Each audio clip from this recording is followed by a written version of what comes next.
Dude, how long's it been since we changed the bait inside our trap? A year. A year? Nah, probably over 3 weeks for real.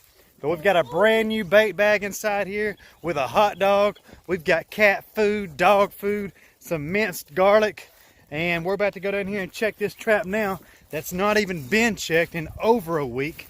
Has old bait in it, so probably for sure got some crawdads in it. Really hoping we got a few fish because the matamata, you already know, Satan loves his fish, and we haven't caught any lately. But we were able to give him the leftover shiners from our fishing trip last week where you caught those 2 catfish. Yeah.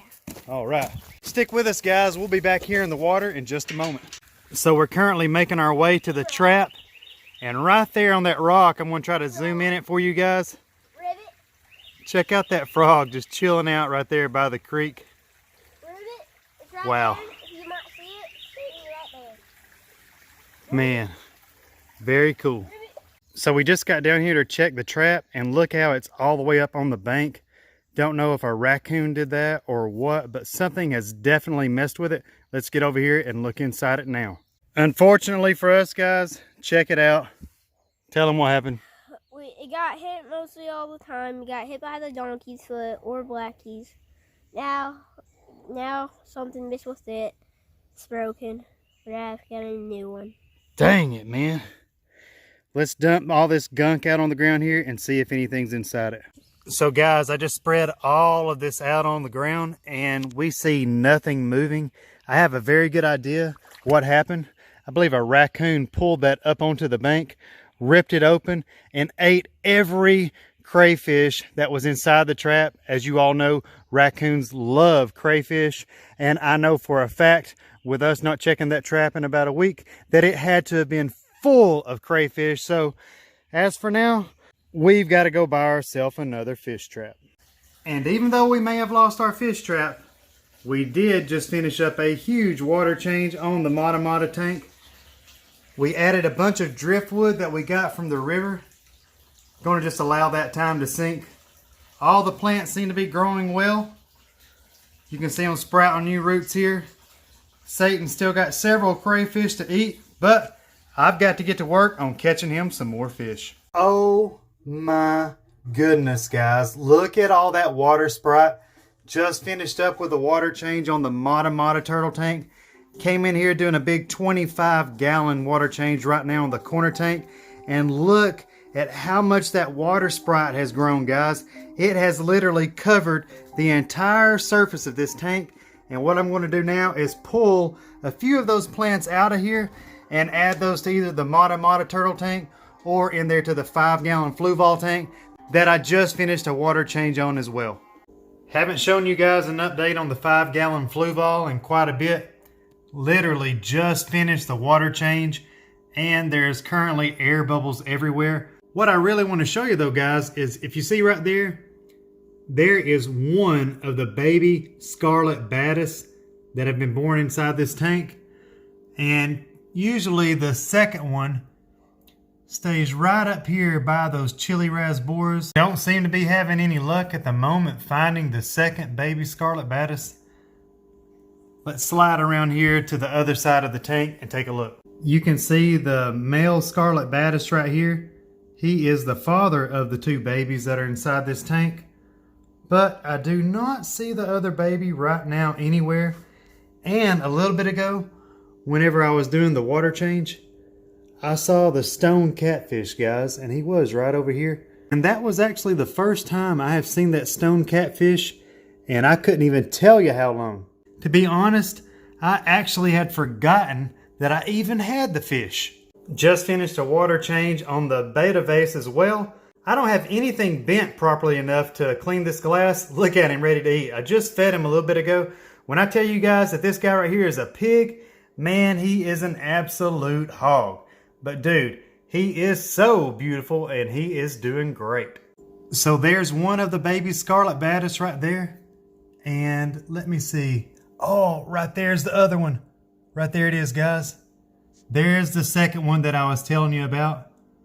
Both of those scarlet badis have been born inside this little 5-gallon fluval aquarium Check it out there, clearing up more and more by the second. Wow, really love that little tank. Back inside here now, checking out this water level, and look who's ready for some food. Right here, the African butterflyfish. Let me get him some shrimp. Actually, I meant bloodworms. Check it out.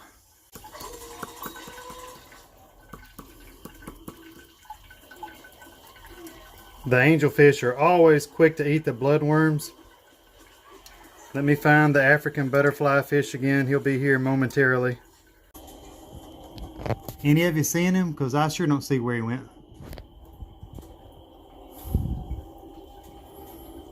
Put a little more in here for him.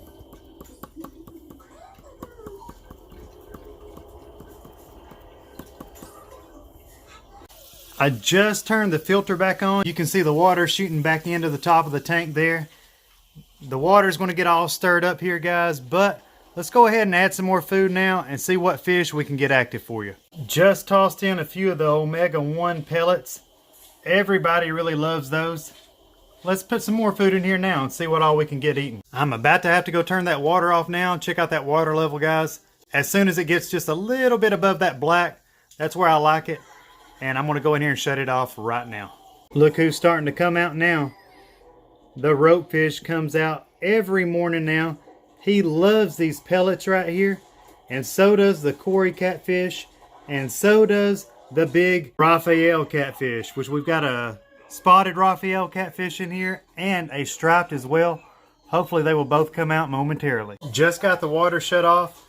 There's you all a great shot of the farlowella catfish. Let me see if I can get a little bit more steady here for you guys. Check this fish out. That is a very unique fish. If any of you guys have a farlowella catfish yourself, comment down below.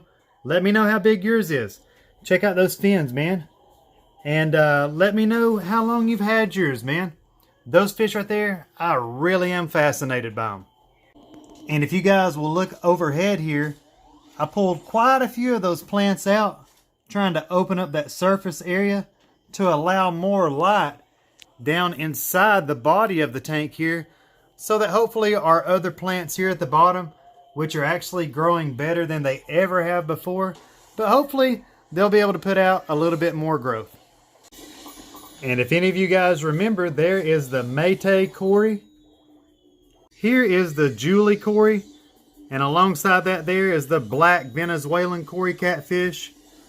Right there, guys, is the Panda Cory. Behind it is the orange Venezuelan. Right next to it is the albino Cory catfish.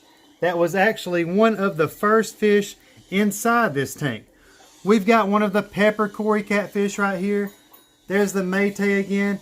There is the emerald Cory catfish. I've always liked that one right there. The ropefish is out really well now, guys. Look at him, guys. Chowing down on that algae wafer. Looks like he's trying to eat a frisbee. Don't be bashful, dude. Show everybody what you're capable of. Well, guys, the water's stirred up. There's a bit of a glare.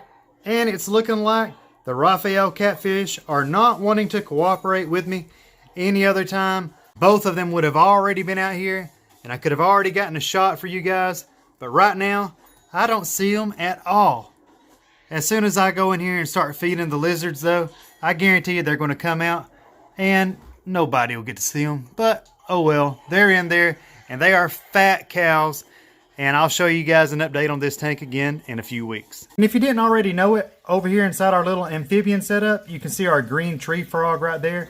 But look right down here, guys, and you can see one of our salamanders. Check him out. Let me see if I can get the camera to focus on him.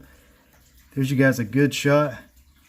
So there's one of our salamanders that we've got here in southeast Tennessee. And we've got some of the baby orange newts in here as well. And I also feed these newts and salamanders inside this amphibian setup here, the omega-1 newt and salamander pellets. And guys, I'll put a pile right now, and I guarantee you by this time tomorrow, every bit of it will be gone. See how many I just put inside that cap? And look close, guys, and you can see how I just scattered them all amongst that entire area. That salamander is in there. He'll eat them. There's a baby one just like him. And the two orange newts, which I can't seem to find at the moment. but they are definitely in there hiding. And right over here in this aquarium next to those is some more tree frogs, but these are not the green tree frogs. These are the gray tree frogs that we have here in Southeast Tennessee. There's a green anole in there that we caught about 2.5 years ago. There's actually 2 of those guys inside that tank, and let me see if I can find that green anole. This is Lizzie right here, our green anole that we've had for nearly 2.5 years now. Wow, he's doing incredibly well. And you'll notice right there beside him, I'll often catch them basking on top of one another, is the other gray tree frog. And that is a very, very fun tank to watch as well. Of course, the tree frogs and the green anole all love superworms, and I'm going to go ahead and give them all a few right now. There's a quick baker's dozen. Let's get them inside the aquarium and we'll go over here and feed the big tank. Okay, got the superworms inside the tank. Looks like this little guy right here is ready to eat. I bet he'll be on those in just a matter of seconds.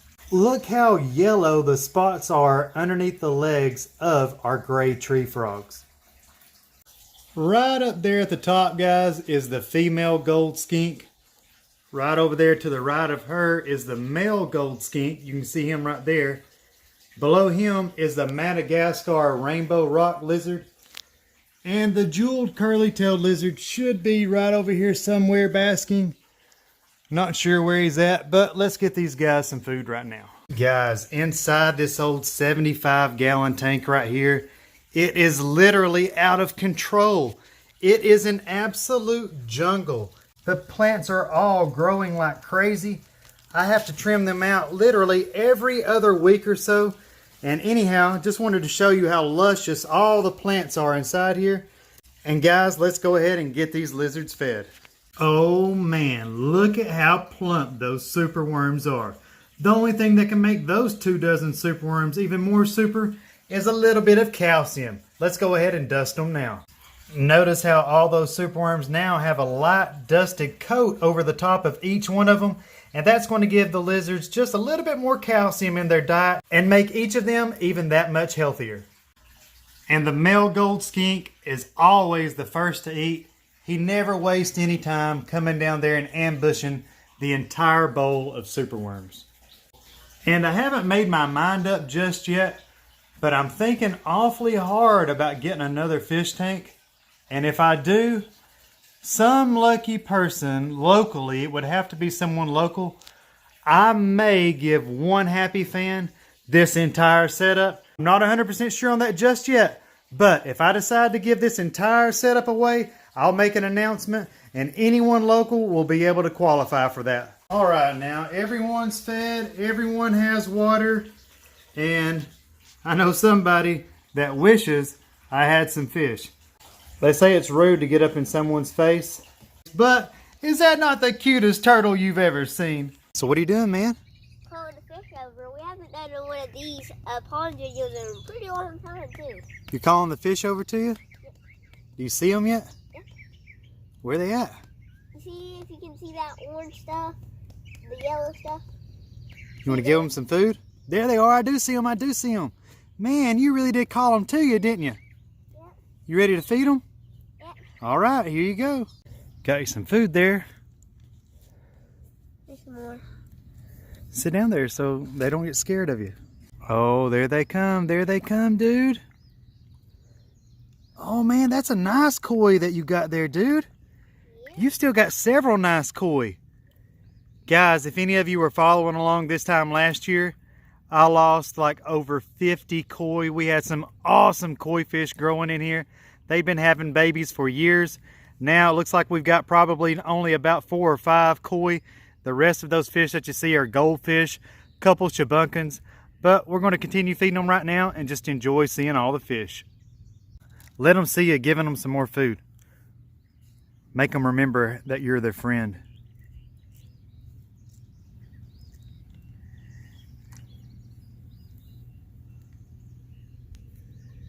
I'm not asking them under them. Over there. I love seeing all the fish, don't you? Yep. So cool. Well, we've got a couple koi. Well, we've got a couple koi. God almighty. Well, we've got a couple cool, God, I can't even say it. We've got a couple cool koi fish left. That's hard to say. Yeah. Well, we've got a couple cool koi fish left. Try to say that real fast. Couple cool koi fish. Couple cool koi fish. Oh, it's hard to say. Not sure if you guys can see, but we've got fish from there all the way over. I see them all the way over to right there. Not sure if you guys can see it on the camera, but surprisingly, we have a lot more fish left over than what I even anticipated from last year's tragedy. So with that being said, I'd like to go ahead and thank each and every single one of you for your time. I appreciate you watching this video. If you haven't done so already, go ahead and smash that subscribe button for us. Drop us a like. Leave us a comment. You already know I do my best to answer each and every comment left on this channel. And guys, I can't wait to talk to each and every single one of you inside that next video.